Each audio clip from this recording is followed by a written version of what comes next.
bigger farms. And we didn't target it in the pilot farms, the south, sub-Saharan parts or Saharan types, but only focus on the border of the countries, even inside, but not in, because the climate is different. We made some studies, but we don't have pilot farms.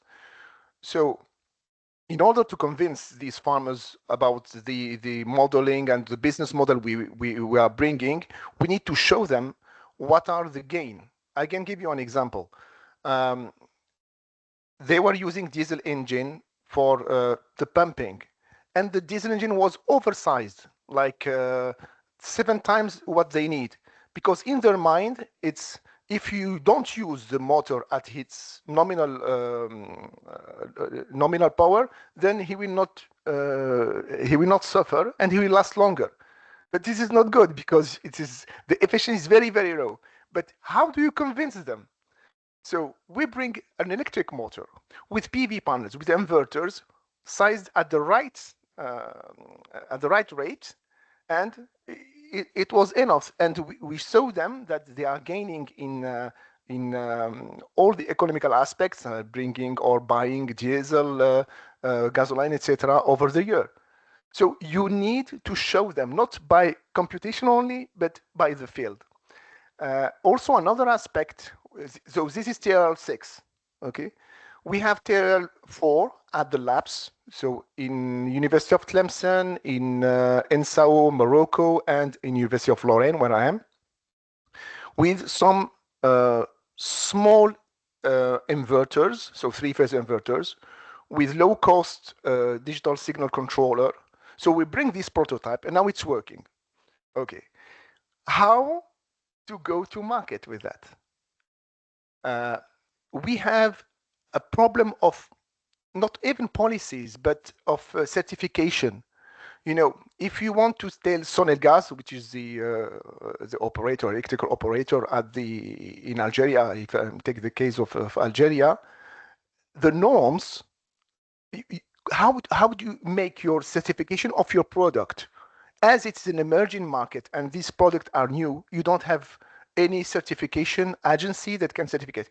We have at CDER, I think, yes, they have they can certificate panels, PV panels, because you have some builders, they don't need to use European like TÜV or what else to certificate their panels. They have local ones. But for the inverters, they are used to only to import. So no new factories that produce that.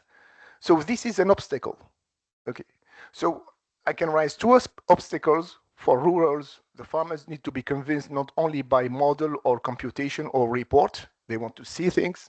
They want to talk with the farmers that have this experience. And the other one is about the certification of material. Then I can answer other questions. And so that's the first information. So the project is over now? Those No, prototypes were part of the projects? The projects, we asked for the extension of the project, so it will end by end of February 2026. And why we asked for the extension? Because in order to get the furniture, to buy the equipment, so with the North African partners, the delay were very high.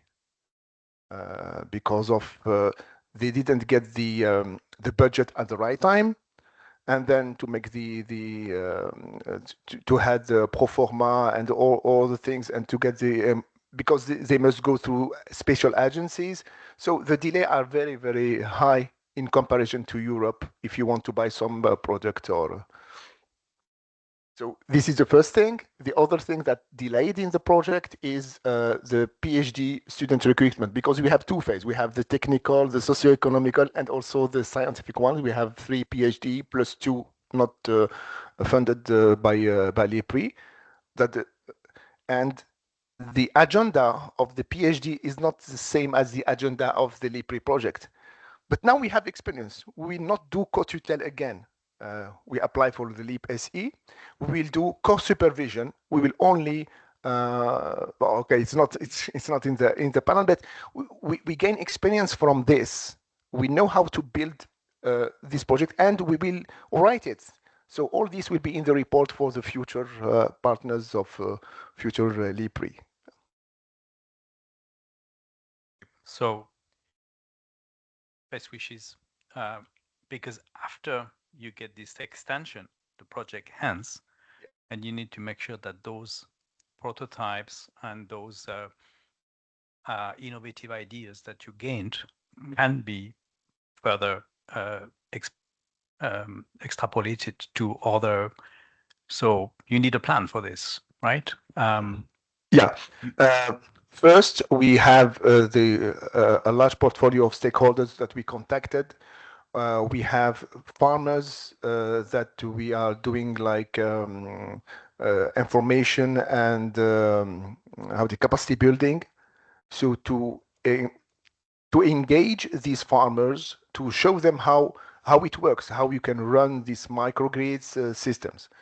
And on the other hand, so this is for the farmers. For our project, for our prototype that we wish to go from TRL4 to TRL6 or so, we still have difficulties because we need a spin-off in a university. This exists in some university. You have these things, but you know, if you want to build these things, they are based on some technology. If I go to DSP, so the procurement is difficult. As I wanted to say in the first panel, they were speaking of the PV panels that were bought from China. It's better because of the policies in the country. I speak about Algeria. You will have less taxes if you just import the wafers, the cell, and start the assembly in the country than if you buy it by itself. But again, the certification problem.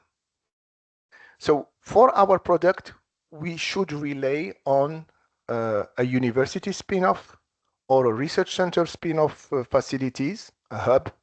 This exists. But how to do the procurement? So the problem is here. If we still going by ourselves and say, okay, we will import, this is not my job. I'm professor, so it's not my job. The hub or the spin-off facilities do not offer this thing. So this is a big obstacle for this guy. Okay, I will stop asking you difficult questions. I understand that you are well aware of the difficulties, and hopefully we'll get some good insight from the room on these issues that you mentioned, certification and so on, which goes beyond your work as a. Yeah, it's policies. The policymakers. But you know, the problem often is when the research project ends, the researcher is busier writing the next grant to get more funding for continuing the research than spending time to bring the results to the next stage, right? So that's why I'm challenging you a bit. But this is the focus of this session. So obviously, if we talk about this, is because we don't have all the answers. And your case is a typical example where we need to reflect, you know, what next do we need to think about? So not to answer this question, but to give a broader perspective of what DG INPA, International Partnership, is doing, particularly in the field of clean energy. Javier, give us a good summary of what DG INPA is doing in the field of clean energy. Perfect. Many thanks, and thanks for the invitation to speak here today. Very stimulating conversations throughout the afternoon. My name is Javier Baranda, and I work at the Directorate for International Partnerships, as mentioned, in the unit overseeing energy and climate cooperation, and supporting both our European Union delegations across the world, but also liaising with colleagues from other DGs, such as their RTD colleagues present here, on cooperation around sustainable energy with partner countries. I think the first thing that I would like to highlight is that, of course, Africa, and in particular energy, are a fundamental pillar of the cooperation of the European Union internationally. the Global Gateway was mentioned before, which is the main strategy for the EU to build sustainable and lasting win-win partnerships with or partner countries around the world. It has a focus on infrastructure and connectivity, is true. And one of the pillars is energy and climate. Another of the pillars is education and research. So very topical, of course, for this session.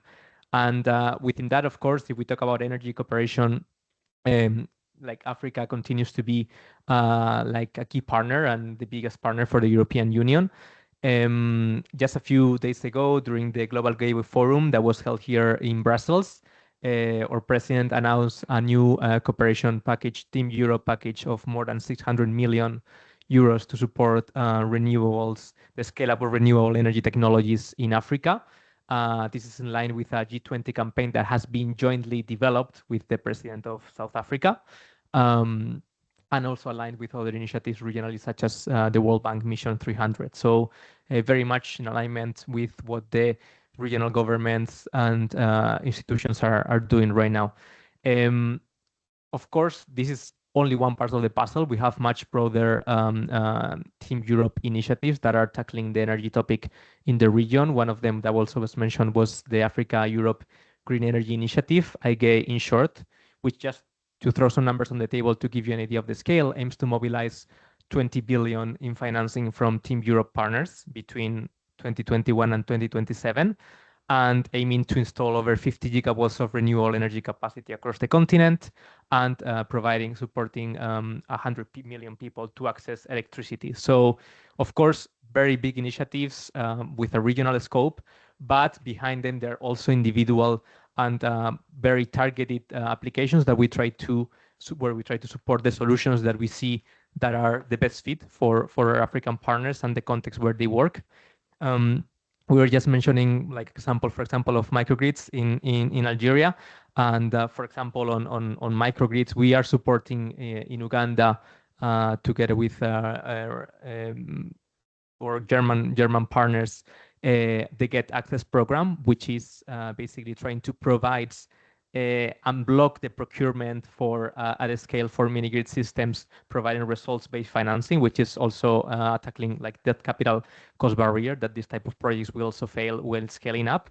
And I think our colleague from Sustainable Energy for All will be able to link a bit and mention a bit more of how we are trying to address innovation, not only on the technology side, but also precisely on the financial models that we were discussing before.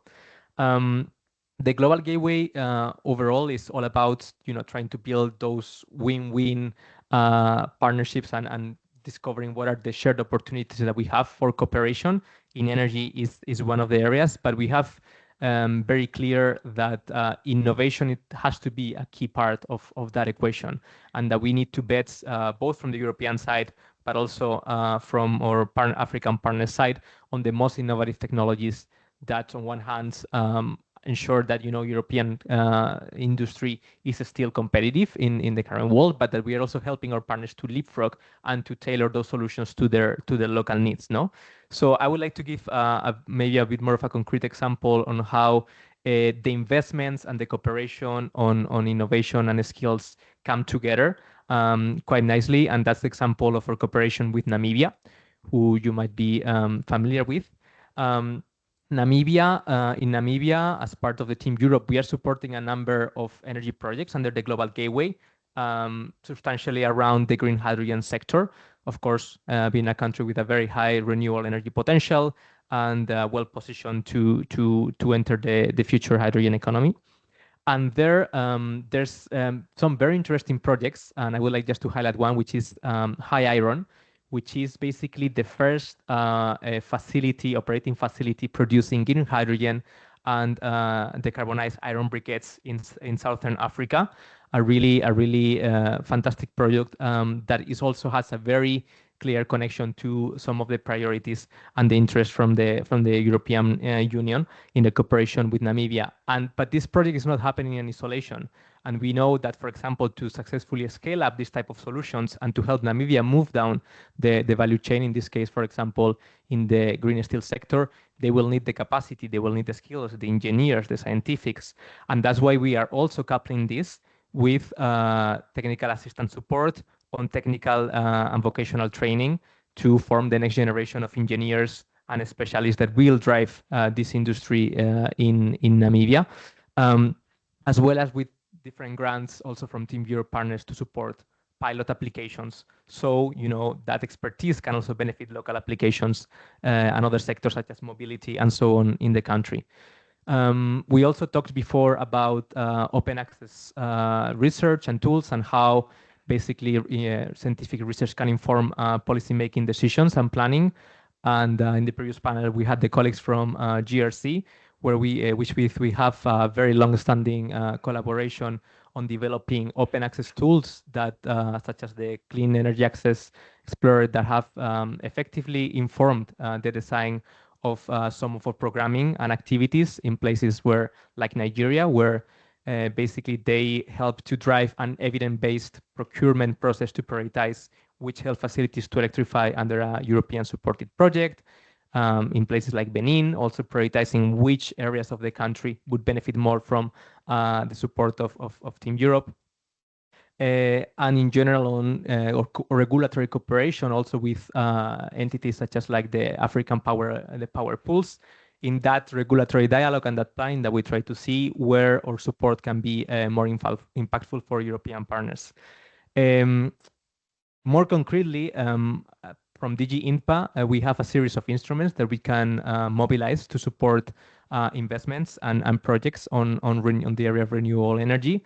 And those go from project development support and advisory services, such as Get Invest, that I think it was also mentioned earlier in the morning, to then like grants, blended finance, or guarantees that can really help to attract some of those financiers to risky projects that otherwise they would not participate in.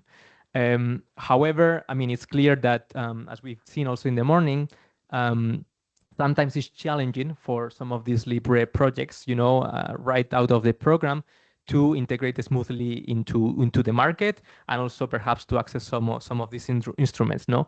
And they face the same, let's say, commercial viability gap that any innovation also in Europe will face. So I think a lot of options were already presented this morning in terms of looking at venture building options that might be available from European partners, but also from African partners. I've had a chance to work with a few of them in the past, and some of them are doing fantastic work. And in general, any type of development support that can come up after the LEAP-RE program in order to bring them to a stage where they can access a bit more of the commercially oriented instruments that we have in the GINPA and under the Global Gateway. But also in terms of navigation, I think another thing that can be interesting for LEAP-RE projects that come out of the cohort and are alone in the midst of the market and don't know where to connect is to actually try to integrate with the wider support initiatives that the European Union, Team Europe partners are providing in these countries. And for that specific reason, we launched the Global Gateway Investment Hub also a few days ago. You can find information publicly available online, which basically aims to help structure and bring together, provide a platform where private sector companies, but also institutions, any sort of institution from European member states can propose initiatives that then are like structured and then channeled into different options for Global Gateway support. And this would include, for example, research institutions, which I understand are also part of all the LEAP-RE projects that are here. So one of my recommendations here today for the projects is to engage with, through your European partner institutions, engage with the member state, corresponding member state institutions, research agencies, but also private sector, government, and so on, to see how that LEAP-RE project that is maybe addressing a very specific need in the African market can be encompassed within other initiatives that might be quite complementary that will be proposed from the member states to us here at the European Union for support under the Global Gateway. And finally, I think just to bring on a point that was quite quite important that was raised in the morning. How to ensure that these innovations remain relevant and competitive in a market that is evolving very rapidly here in Europe, in Africa, absolutely everywhere, right? So I think one of the solutions there is to try to be in the market and to try to grow and innovate within the market. So there we really welcome the fact that in the upcoming LEAP-RE call, it is also encouraged the participation or require the participation of private sector actors together with the research institutions, both African and European, of course.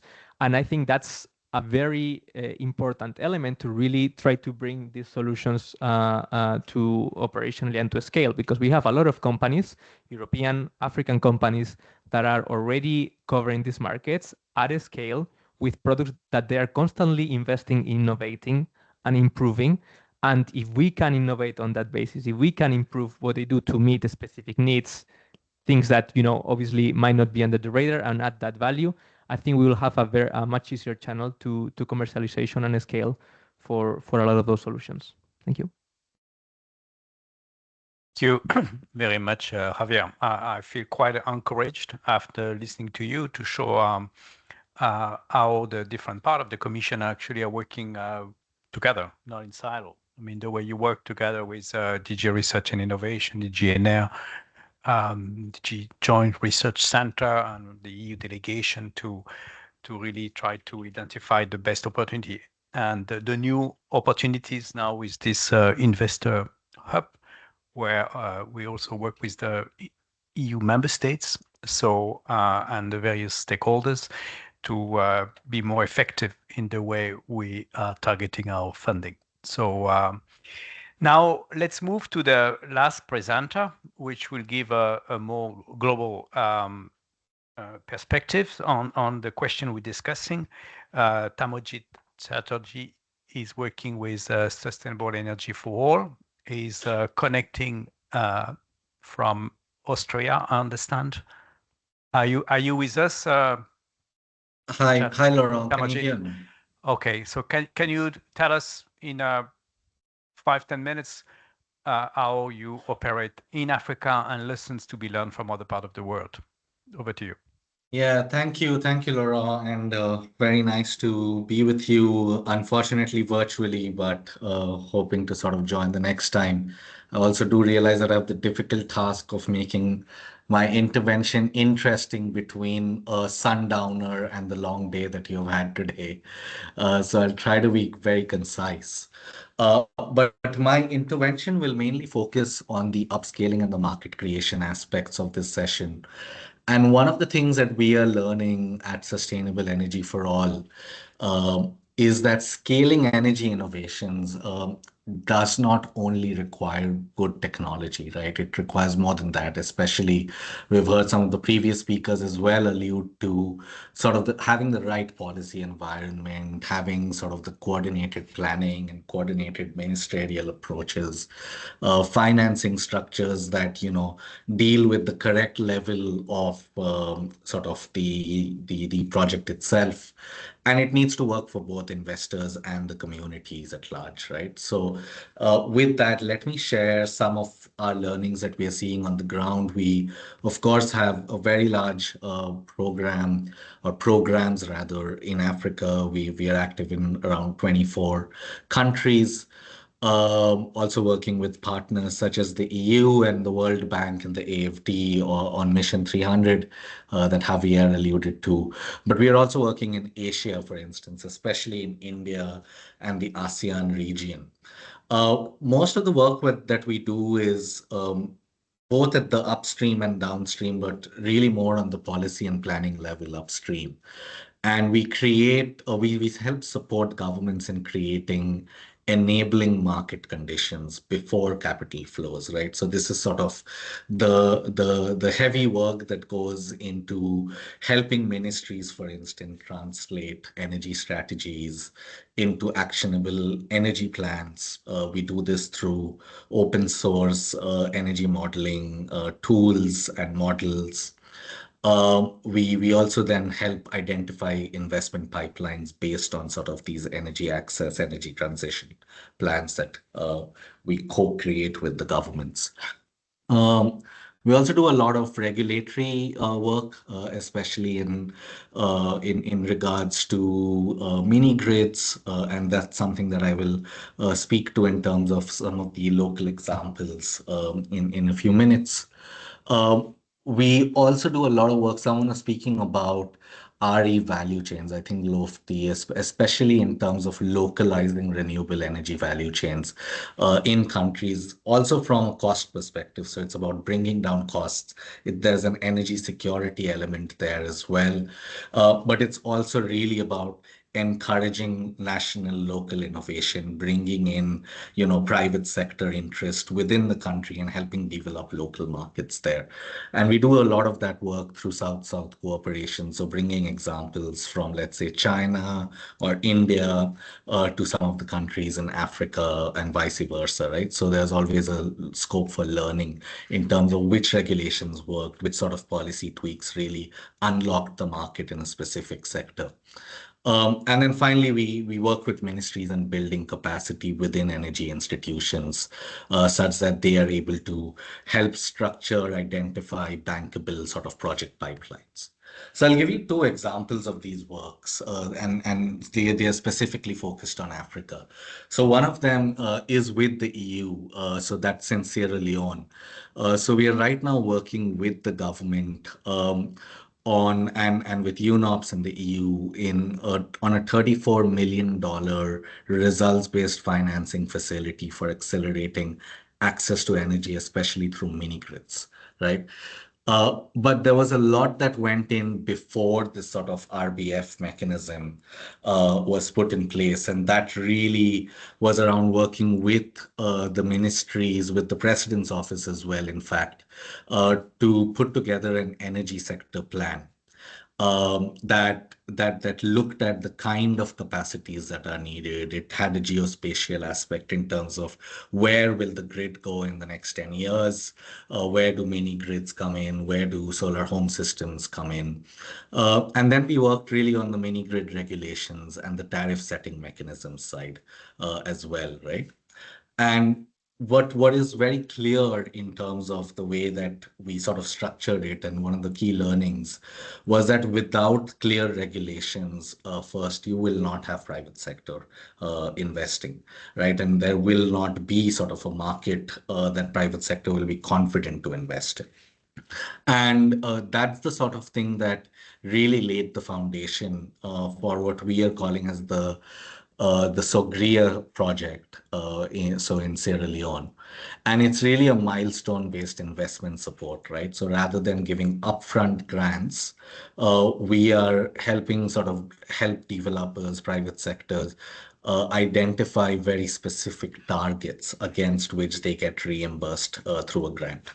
So this basically encourages performance and leverages sort of private capital coming in, while also then helping put in that much needed public money, especially in terms of subsidizing the cost between the tariff and what the households can afford. And that sort of gives confidence to private sector, especially early stage private sector, to go into very challenging markets, right? Where you're dealing with regulatory uncertainty, you're dealing with sort of local currency financing issues, you're dealing with an exchange rate that fluctuates every month. So this is the sort of facility that helps provide a bit of like cushioning in terms of risk mitigation for the private sector to come in. But one of the main things that I did want to drill down here is that there was a lot of sort of regulatory and policy work that went behind it. In terms of an innovation on the finance aspect, we also included a circular waste economy approach. So the funding pipeline's already looking at battery and panel disposal from the beginning. This is something that we are making part of sort of the project financing conditions, and we'll be pilot testing some of these approaches, especially as part of this project, which is like running over the next 5 years or so. We've done something very similar in Nigeria, right? So we'll be working with the Africa 50 and the International Solar Alliance in terms of a DRE fund. So this is a $500 million facility where we are hoping to unlock local currency financing, especially from pension funds and insurance companies. And one of the first things that we are doing as part of this work is really about helping address currency volatility challenges. We have seen that most of the early stage projects like sort of crash and fail, even if they have the technology backing them, is because your project structure, your financing structures are not right.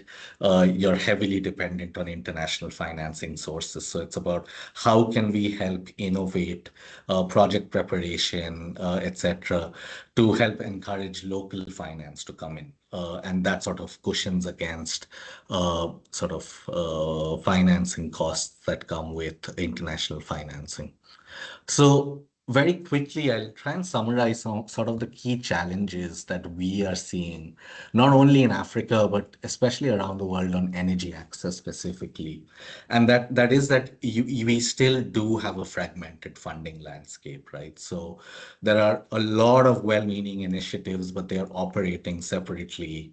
And one of the key things that we are sort of working with the development partners as the UN is try to convene the donor community, the DFIs, the governments at the national level around shared frameworks. That also helps give a lot of policy certainty to the private sector locally and internationally that wants to come in. It also helps reduce transaction costs, especially in terms of helping address duplication where it's not required. And that's why I think sort of the Global Gateway program of the EU does make a lot of sense in that sense, because it's bringing together quite a large EU approach and a very structured EU approach at the ground through the Team Europe that Javier was sort of talking about, for instance, right? We also see an innovation to market gap, and this is something that the first speaker spoke about. You have early stage projects. They have the technology, they have the innovation, but we don't see a clear commercialization pathway.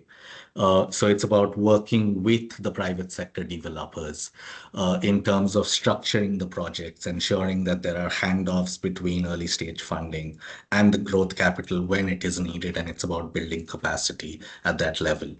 And finally, as I was mentioning, the currency and regulatory risks, right? So we are trying to ensure that while technology risks are being addressed, especially by a lot of the donors, what can be done at the project preparation side? How can we work with development financiers, especially in terms of cushioning a very volatile global currency market right now, which is affecting project sustainability in many countries with bad credit ratings.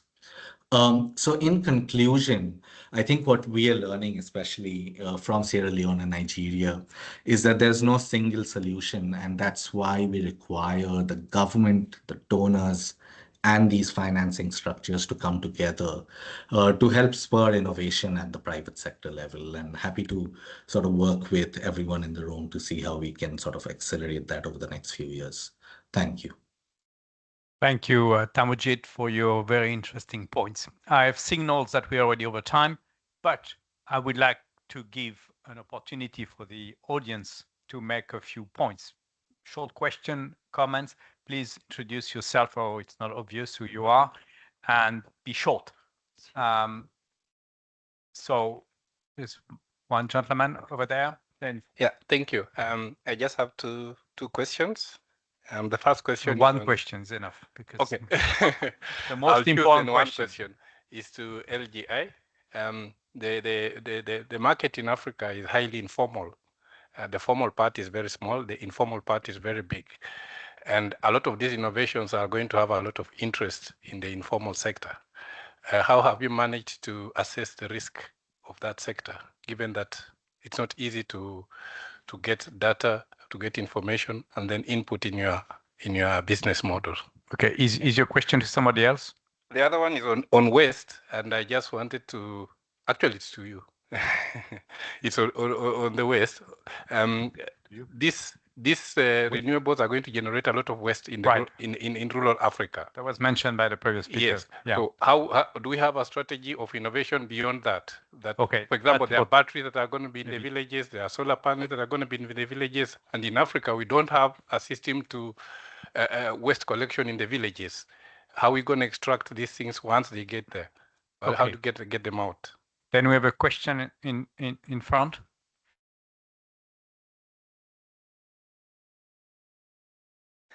Thank you, François Moisan from the French National Research Agency. It's a question to Javier. You presented the involvement of DG INPA in the global gateway and the funding infrastructure. It's very important, but you also focus on innovation and how DG INPA is involved in innovation. And I have an example of a program you support as DG INPA. It's called the Digital Energy Facility, and it's operated by AFD, the French Development Bank. And we found it was very interesting because you fund either utilities or startup in order to introduce new solutions based on digital.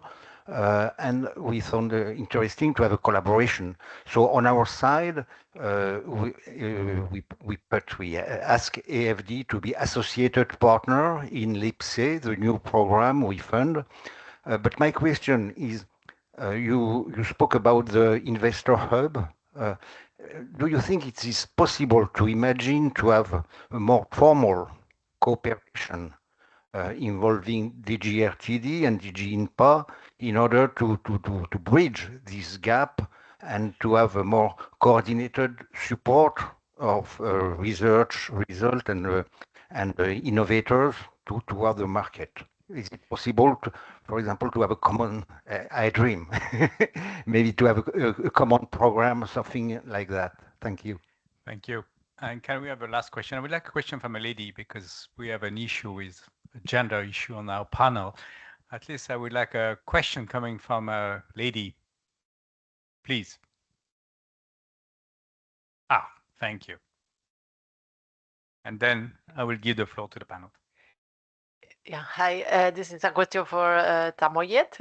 He's been talking about the financing mechanism and results-based financing. I've been hearing about it. Mainly, as far as I know, it's about the number of connections that would be the results. But I would like to know, is there something else besides that? Yeah. And like if he can just explain a bit more. Okay, so Tamoyet, you're first to answer that question. Yeah, thank you. And that's a really good one. I mean, when it comes to electricity, of course, the number of connection or the fact that there is a connection, of course, is a very big result. But as I was saying, we also do look at other sustainability factors, right? So we are sort of testing out approaches, especially on the environmental sustainability side. So what's the plan of the developer in terms of disposing of waste at the end of the life cycle? We're looking at the quality of the connection as well. So oftentimes, we have the connection, but then there is not a lot of maintenance going on there. So those are kind of things that we look at. But even if you just not, if you take any other sort of technology approach, so on clean cooking, for instance, right, we are sort of seeing, especially on the productive use side and on clean cooking with electric cookers, we now have the means to sort of track usage, especially when it comes to cook stoves, for instance, right? And based on that, there can be innovations done on the RBF side to see that it's not just on connections, but it's on actual usage that you're able to deploy the funding. So there are quite a few considerations there, and I'm happy to sort of take this offline and connect you with the team that's working on the RBF facility. But it is beyond connections. Connections is a very big metric, but then beyond that, we are also looking at certain quality factors, environmental sustainability factors, etc., that developers need to meet. Thanks. I hope that helps. Thank you. So then I'm turning to Javier with two questions. Then one one question. You had no questions, so you will have the closing words, so you have time to think about it. So, Javier. Perfect. Thank you very much. Addressing first the question on the digital energy facility. Yes, of course we're familiar with the program. I think precisely the Global Gateway Investment Hub, which I presented, is a platform where that cooperation can happen. But as we were mentioning, that cooperation starts at the level of the EU member states. So it's precisely, for example, from the French Research Agency, together with AFD, together with, let's say, a French private company, together with a LEAP-RE project that could, imagine set up like a joint and integrated project proposal that addresses different elements that could be presented to this hub, and therefore, apart from that, from there, being structured or supported through different European mechanisms. And I think this is very important because at the end of the day, what we are trying to do with all our partners, and not only in research, is to provide an integrated offer and package of support. And here we're not talking only about investment or private sector participation, but we are talking also about regulatory cooperation. We are talking about the standards. We are talking about certification. We are talking about procurement. We are talking about innovation. And ideally, we would like to have projects that, touch all those different spheres. Of course, coordination is always tricky, and we believe that through this, at least we will be able at least to have a better coordination among the EU member state institutions that usually work quite closely and have that connection, and from there see how we can connect it to the broader ecosystem of EU instruments for support.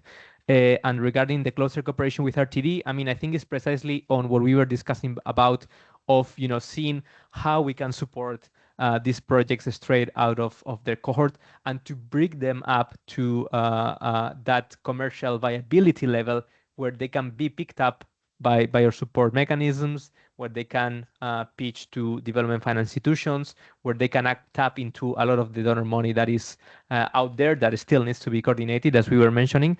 But there's where initiatives such as the venture building that was being proposed today, I think, are precisely trying to target that bridge. The waste, I don't know if perhaps colleagues from Messi for All have any comments. Yes, just to answer the question about market readiness, if I understand correctly, just to clarify a bit, for the strategic assessment we did, the market aspect was one criteria out of many criteria, out of 6 criteria. So we weren't able to go in depth, but you're absolutely right. I mean, the market in Africa is volatile. It's changing every day. So what we aim to do, at least for the next calls for the future, is to have a dedicated task to the market assessment to sort of analyze the barriers, the enablers, what is really needed. We couldn't do it now because it was, as I mentioned, this was one criteria out of 6. So we had to focus our times and efforts on something that is, like we needed concrete results. But absolutely, the market aspect of it is very important. What we aim to do for the future is to have a certain task dedicated to this, to really understand, the market of these technologies. For example, what we do is we look at other players in the market. Let's say we're talking about solar grids. So we try to look at solar grid companies in Africa to see if the market is ready for these technologies, what is happening today. But again, you're absolutely right. It's a volatile market. It's changing. So we need to have a, let's say, dedicated task to better understand the complexities of this market and how to properly integrate, LEAP-RE technologies into this market. I hope this answers the question. If not, we can talk later on. And the closing words by Lotfi. Thank you. Did you learn from this panel? Yeah, thank you. So to summarize, what is there? We have the market. All the studies, all the projects see that there is a market. We have the manpower in Africa. We see it's young people ready to work. We have the power, female and male. So we have the manpower. Then we have the business models. We have the reports saying what should be changed. Now the bottleneck is that the policymaker at the state level.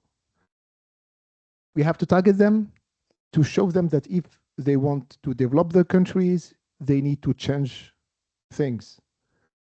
The procurement, how we can do the procurement in a fast way, in easy way, some taxes, and the certification.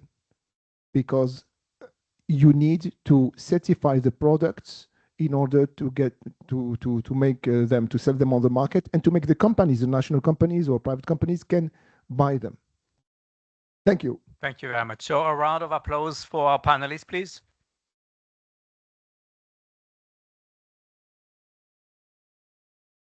Thank you very much, Laurent, as a moderator and the panelists for this brilliant session. I'm happy because during that day we have been covering the whole value chain of what LEAP-RE can bring, from the funding. We saw the next call to be published, to the potential replication and uptake to the market through the project implementation and the scientific knowledge coming out from the project. So we now are in a critical phase of our program implementation, and this is precisely the moment where we are monitoring and evaluating what we've been performing since 5 years.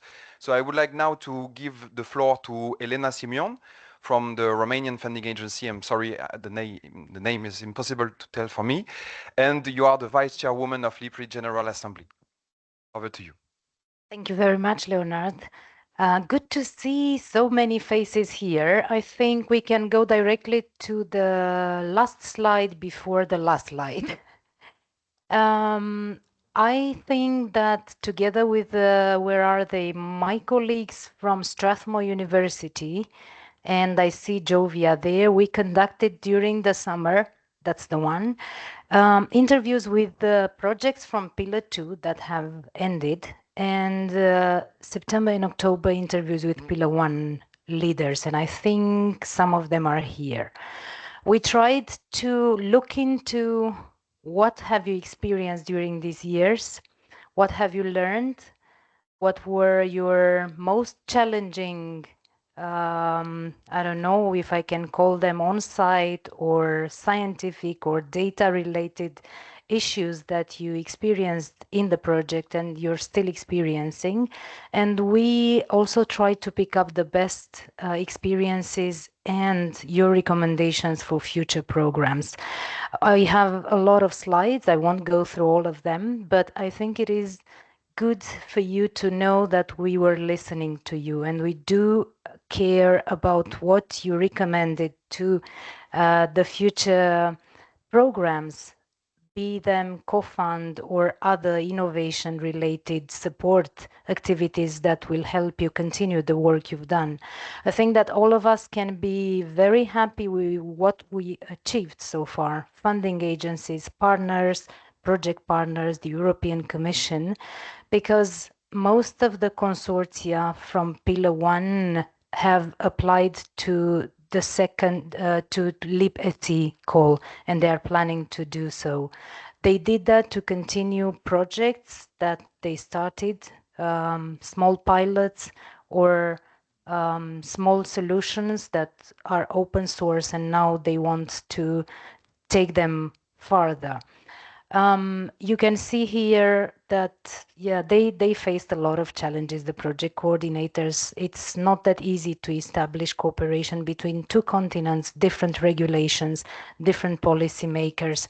However, they made it, and we have learnings from them to understand how to better tailor funding in the future for them. A strong point is, and it has been mentioned today here, the experience with getting ready for market, selling the research to those who need the research.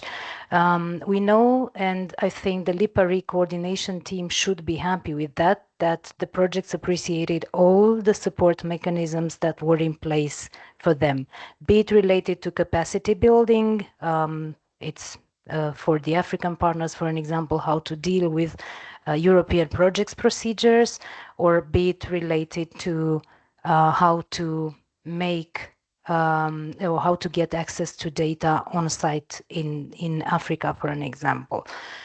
We have a lot of learnings, and I hope we will make use of them in different shapes and formats in the future.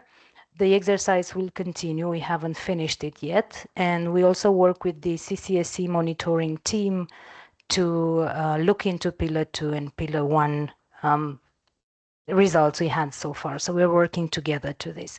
However, be happy. All of us, we are part of a very nice initiative, and I think we should do our best to make it work and continue it in the future.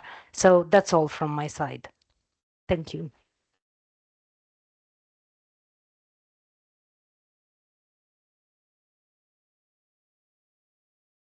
Who's going next? Tiniko. Thank you. My task right now is very small, and that is to basically conclude the session. We just want to extend our appreciation to everyone that participated today. Thank you very much for coming through. And also just to announce that tomorrow we continue with the meeting at the South African Embassy, and that is on Rue Montoyer. Space is limited, so it's for those that had registered. So please just make sure that if you did register to participate tomorrow, that you are please present. Otherwise, it becomes unfair to those who wanted to come but couldn't because of limitation of space. Otherwise, thank you. And on that note, we conclude. There's a cocktail. Please join us for networking. Thank you so much.